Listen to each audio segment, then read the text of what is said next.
যতই চেষ্টা করুক না কেন এই বিলে তাদেরকে সরে আসতে হবে হবে হবে।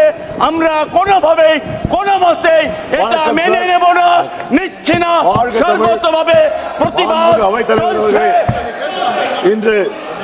একটা কথা পরিষ্কার ভাবে বলতে চাই, বিরোধিতা করছি, একটা কথা পরিষ্কার ভাবে বলতে চাই, এই বিলের আমরা সর্বতভাবে বিরোধিতা করছি। এবং স্যার এক মিনিট, এক সময় ভারতীয় জনতা পার্টি কিষানদের হিতের জন্য বিল নিয়ে এসেছিল, 1 বছর আন্দোলন হয়েছে, তারপরে তারা বাধ্য হয়েছে এই বিল থেকে সরে আসতে। পাশ করানোর পরেও আবারও বলছি এখানে দাঁড়িয়ে, যতই চেষ্টা করুক না কেন এই বিলে তাদেরকে সরে আসতে হবে হবে হবে। আমরা কোনোভাবেই কোনো মতে এটা মেনে নেব না, নিচ্ছি না, সর্বতভাবে প্রতিবাদ চলছে। আজকে ভারতবর্ষের সবথেকে বেশি জমি যেমন রেলের হাতে আছে, তেমনি মাইনরিটি কমিউনিটি আল্লাহর ক্ষেত্রে দান করছে।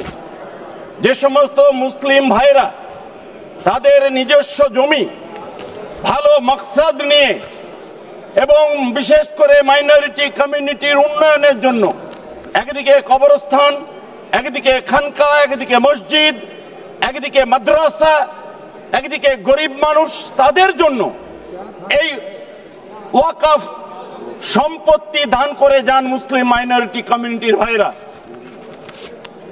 এবং যখন দান করেন তার সত্যিকারের লিগ্যাল রাইট আছেন কিনা, অনেকে অনেক কথা বলছিলেন লিগ্যাল রাইট আছে কিনা।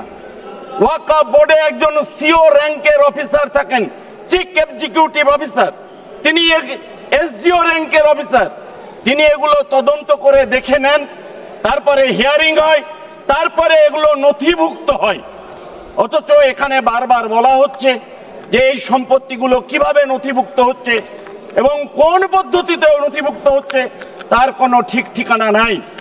দুর্ভাগ্যের বিষয়, আজকে মুসলিম ভাইদের জন্য এত কুম্ভকর্ণের মতো এত কান্নাকাটি যে দল করছেন গোটা ভারতবর্ষে, আমাদের ভাবতে অবাক লাগে এই কারণে যে একটা মাইনরিটি কমিউনিটির একজন সামান্য সদস্য গোটা ভারতবর্ষে, কি বিধানসভায় কি লোকসভায়, একজনকে প্রতিদ্বন্দ্বিতা করে জিতিয়ে আনবার ক্ষমতা এদের নাই। কারণ মকসদই নাই যে মাইনরিটি কমিউনিটিকে জিতে নিয়ে আনবো। এদের চিন্তা ভাবনা একটাই, ধর্মের নামে দেশটাকে ভাগ করে দেব, হিন্দু মুসলমানের মধ্যে বাটোয়ারা করে দেব এবং তার ফায়দা লুটবার জন্য ভারতবর্ষে এই ওয়াকফ আইন অ্যাক্ট নিয়ে এসে যেভাবে আজকে এক কমিউনিটির সঙ্গে আর এক কমিউনিটির দ্বন্দ্ব বাঁধিয়ে দিচ্ছে, এটা আমাদের কাছে অত্যন্ত দুর্ভাগ্যের এবং পরিতাপের। আমরা সবিনয়ের সঙ্গে আবেদন করব যে এখানে যেহেতু এটা মুসলিম কমিউনিটির স্বার্থে এ দান, সুতরাং এখানে অন্য কমিউনিটির মানুষের থাকাটা বাঞ্ছনীয় নয় এবং সেটা হতে পারে না।